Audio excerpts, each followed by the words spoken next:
สบายดีพี่น้องFCทุกคนทุกท่านพี่น้องเปิดภาพมาก็เจอเพื่อนผู้สาวดีแท็กพี่น้องมามอบหมูครอบเคยว่าซั่นซะหลังจากมาแต่ปักซองแล้วก็พอมินิก็มาแต่เช้าตื่นแล้วประมาณ 9 โมง 8 โมง 9 โมงเอาหมูมามอบเพิ่นหมูกับหมูครบเคยแหละหมูบ่ได้ใหญ่เนาะพี่น้องจักอยู่เฮือนจะบ่ลูกชายก็ได้คิดฮอดอยู่พี่น้องเอ้ยแต่ก็บ่เป็นหยังเพิ่นมาเอาเมียซื่อ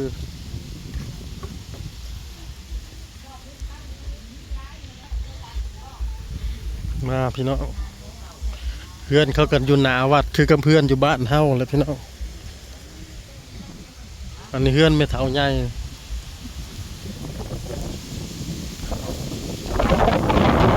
ในไซลูกชายเด้อ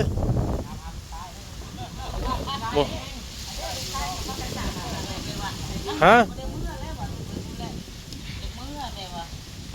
เห็นได้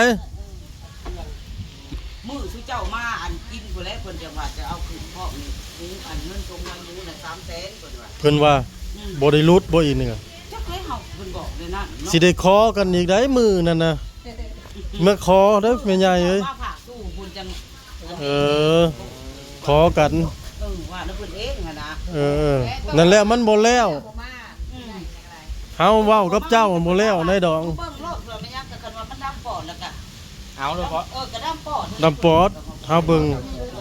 หมูหลาดบ้านเฮาหมูล้านหมูน่ะบ่มีได้ดำปอดเอาหล่อเบิดแล้วแม่หนูเลยมีแต่แดงดูแลโดยบ่ได้กระโดดดูลูกชายน่ะเฮ็ดหยังก็ได้ได้เมียเมื่อนั้นมาได้แม่พันจ้าเนาะบ่มันผ้าสิผ้าเปล่าฮะอยู่บ่ตื่นอยู่สิอาศัยอีด้านี่ได้แม่ย่าก็ได้พาไปนี่ซะเอาไปได้รักจามก็จะไปนี่ได้เล่นไปเบิ่งงูกระทบแท้ไปกระลูกมามีเรื่องลูกมันใครแต่มันมาพันน้อยก็มันจังเป็นได้แม่ก็เลยบ่มาเนาะซักเครื่องให้เมียบ่หรือว่าซักเครื่องเพิ่นช่วยกันซักขาโอ้ยแล้วแม่ใหญ่ก็ติดให้แล้วติดได้ให้แล้วอันไหนๆบ่แม่ย่าอันนี้ให้บ่แม่นเรื่องเพิ่นเองแม่ย่าเพิ่นก็เมื่อให้นั่งด่าไปได้เฮาบ่ใช่นี่นะร้านไผ่ก็ได้เบิ่งเอาตาร้านไผ่คือกันบ่ครับมาใกล้ๆกันนะติคือกันเราบ้าจากเบิ่งช่องไอ้น้องเลยฮะช่องไอ้น้องเลยคือกันให้สมมักกันฮักกันเด้อกันเพลงกันได้ลูกเอ้ยสู้สิไปอนากันบ่ได้ไผขึ้นผู้นึงลงผู้นึงลงผู้นึงขึ้นให้ฟังพร้อมกันผู้นึงก็ใจเย็นบ่แม่นสิไฟอ้อยไฟแต่ว่านึงว่าไฟไหม้มาให้พุกรถได้ว่าเงินแม่ย่าก็แม่เอาหน่อยปกติเขาแหละดองเลยเนาะแต่เขาผู้ใหญ่ก็ต้องตลาดหนาเรื่องนี้หนาเมียนอันนี้คือพอเฒ่าใหญ่พอเฒ่าใหญ่พอเฒ่าใหญ่พอของเงินแม่เฒ่าพอแม่ของแม่เฒ่าความแม่ขนุนไทยน่ะแม่ขนุนเฮาซื้อมื้อหาเด้ตัวซ้อนมาบ่ติดเยอะบ่ทักติดอยู่บ่ติดอยู่บ่บ้านนี่น่ะฮะเขาบ่ติดว่ายันว่าบ่ติดอยู่บ่ติดฮะติดบ้านนี่ได้มีหมู่เลยบ่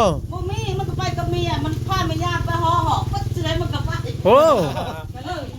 อันเฮือนอันพี่น้องแม่พัดปุ๊บกระซอกอยู่หัวบ้านไปแล้วปุ๊บไปแล้ว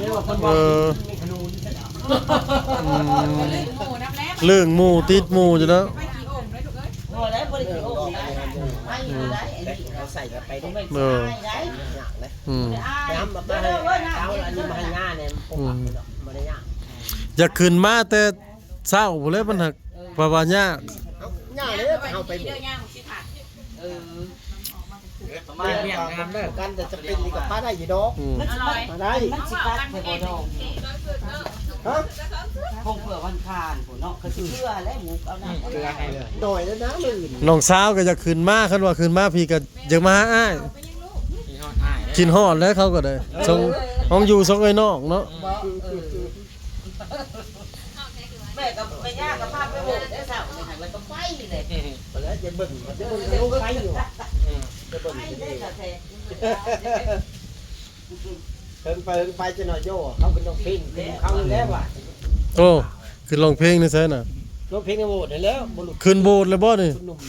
ไปเบิ่งเช้า ไป นี่ โบกเพิ่นไปเบิ่ง แล้วเขาจะไปเบิ่งพญาว่ะไปโลดว่ะ เบิ่งที่ก็แม่ ไปเบิ่ง กินก็ตายเลยบ่ กายเลยโอ้ยเนาะเฮ็ดตีตึง บ่แล้วตีเป้าซื่อๆเด้แล้วเขายาเลย เขารวมกัน เขาตีรวม ดีชุมมารวมนะวัดเดี๋ยวเรื่องมาชิม ไม่เนาะเฮ็ดตีมาดูตีไกล ปกครองเขาว่าประกาศรวมเขาชิงบุญอะไรนะเนี่ย ว่านว่ามันสิทะเลไม่ยากยากสิเนี่ยก่อนแท้จะตึม แม่ก็ ห้ามอยู่ในนี้เออ3 โมงพอดี หมูมาส่ง น้อยอ่ะนะบ่ได้ แม่ไทย 10,000กีบซื้อ10,000กีบ สิจากโล2โล ถ้าเหลือจะแท็กอะไรไปซื้อทางเบิ่งก็ได้มาไว้เอาหาทางเดียวใหญ่ทางเดียว บ้านของเรื่องคนนั่งนอกๆเว้ยโอ้ย โอ้ยเดี๋ยวใจอ่ะนะ เบิ่งประวัติได้บ้านนั้น เดี๋ยวข้าไปเชิงไปยันว่าฮ้อน บ่ขึ้นแล้ว อันนี้เราเฒ่านี่พักก็นอนอยู่ตารางอยู่นะ เสียงเกาะ ปีกมาหอดมาเทิงมามอบเรียบร้อยว่ามือมาคอผมจะขึ้นเงินว่าซั่น ไปซื้อห้างก่อน เพื่อนหน้าวัดคือกับเพื่อนเฮาอยู่บ้านนั่นแล้วนี่ก็ได้ ข้าวหนึ่งเด้ อืม ข้าวหนึ่งก็ได้ใส่น้ำมูกนี่ใส่บ้าน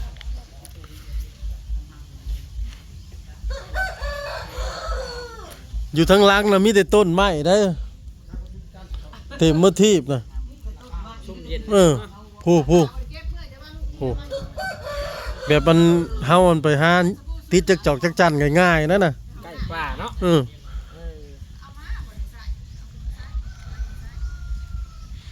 มาอยู่หน้าวัดคือกับอยู่บ้านเลยนะ ติดวัดเนาะ หน้าติด ใกล้ป่ามันก็อากาศเย็นดีแล้วนั่นนี่ ดูเย็นดีให้น้อง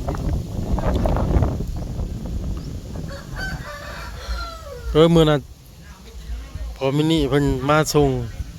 มามอบหมูบ้านเฮาสิเป็นนายไส้ว่าซะมีนายไส้ นายใส่พอมึงงานนี่แก มาคานคอแล้ว บ้านเฮาค้านคอแล้วหายินเหล่ายิน ฮัก เบียร์ บ่มีอันนี้ บ่ได้ยินเนาะ มีแต่น้ำหวานนั่นแหล้ว นี่ ดอกไม้คู่เดียว คนละศาสนา ก็ตามเพิ่นเนาะคลองบ้านเพิ่นเด้ เที่ยวนะขึ้นไปโบสถ์เลยนะเห็นบ่ลูกชายน่ะบ่ได้ไปอยู่น้ำข่อยเด้อ โอ้ บ่ได้บ่มีกับเขาน่ะ เนาะ ขึ้นโบสถ์เป็นร้องเพลงอีกได้ โอ้ คันไปร้องเพลงสรรเสริญเฮือนเขาเจ้ามี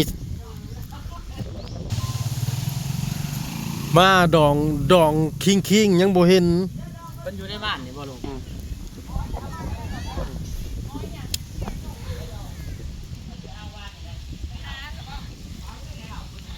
แม่ตู้พ่อตู้พ่อใหญ่แม่ใหญ่ก็แม่นเว้าแล้วก็ได้อันพ่อกับแม่น่ะอยู่ผู้ยังบ่ทันเห็นมื้อนั้นเราบ่ได้มาเด้เรามอบให้แม่แล้วเ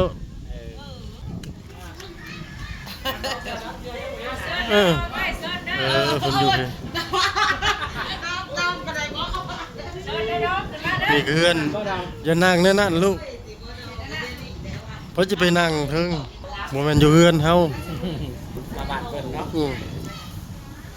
นี่แหละเฮือนในดอง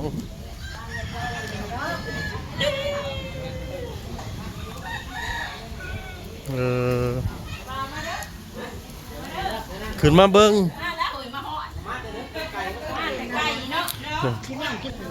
ว่าเฮือนในดองกำลังบักใหญ่หนึง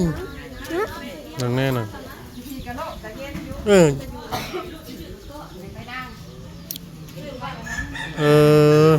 เฮือนลำบักใหญ่พี่น้องเอ้ย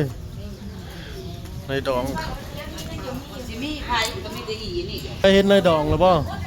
แต่ดอกไปเมื่อหน้าแต่ดอกกล่องมันเสร็จไป โอ้ยเนี่ยได้บ่อยาก บ่ยังได้เคยบ่ว่ะซองเถื่อมายังบ่เห็นหน้าดอง หรือบ่มักดองทั้งนั้นบ่คือว่า น้ำมาเบิ่ เองวะ มาเบิ่งป้ายเราเมื่อเลยว่าเอาไปมองแล้ว เออในดองพี่น้อง ลูกสาว1ลูกชาย2ในเขาดีแท็ก ลูกสาวกกบ่นี่เนาะ กกเอากก ลูกสาวปุ๊บ ลูกสาวกกบ่นี่ก็ลูกสาวกก อันนี้ลูกสาวปุ๊บของแม่ เออดองเฒ่ากับดองน้อยพี่น้องอืมก็สิเข้ากล้องแน่พี่น้องเพราะว่าทั้งดองทั้งนั้นมีแต่ YouTube โดย มีแต่กล้องบ่ มีแต่กล้อง มืออื่นมือฮื้อนี่แฮงกล้องยั่วๆอยู่โด มี ย แต่กล้องเนาะ เช้าหอย นี่แหละนายดองนี่ เลยนี่แหละ37 ปี37บ่ 36 37 ลูกก็ไป40ปลาย ของตาดองเฮาน่ะ40 แม่ เฮาน่ะเฮา40สิเขา เอาไป11เขา โดย เลย เออ เขาลบไปกันที่40ปลายก โด ว่าย แล้ว นี่แหละไปหามาสู้กันครับ คุณแล้ว แม่นี่แหละ โดย ได้นอกนั่นแหละพากันมาอยู่แล้วแม่ว่า เออ ด่าแท็กเกิน มาหน่อยนะใช่มั้ย บอกซ้อนเอา ไปห้องหมออยู่ด้วยกันไปเบิดแท็กว่าจะกินเห็ดอยากได้ ใครแต่ว่าเมียมันหูจักคัวผู้สาวหูจักควมมันสิบอกกันได้ บอกได้บอกแล้วก็พังดูได้ แต่ว่าหมอน่ะเฮ็ดกินเป็น เห็ดกินมาเลย หนึ่งข่าวเป่าไผ เวียกไม่ยิงเนาะ เวียกผู้หญิงได้เบิดลูกชายน่ะ มักพัดได้มันค่ะ ได้ นี่นะผัวแม่กระนุนผัวแล้วก็ลูกแม่ซื้อให้เลยว่าผัวมันหันย่า อันนี้เป็นย่า จากแล้วยังไม่บ่ เอาปลามาชมโต๊ะบอกอะไรลูกอยากกินอะไรกะ ผิด ตา เอา มใจลูกผัวลูกอยากกินแบบใดกะ เด้อ ตามลู ลู ก กกูก็ถามก็ได้ ดีน้อยประเทศยังกะมาน่ะ แม่มันอยู่ดำบ่นางเอาเมื่อลูกถ้าเชื่อเมื่อเรียกน้องมันกิน คลิปภาพไปเพียงสำนี้พี่น้องพอกันคลิปหน้าเนาะนี่มาทับมาหาตาดองนายดอง เออ มันหน่อยเพราะมันใหญ่เนี่ย พอกันคลิปหน้าสบายดี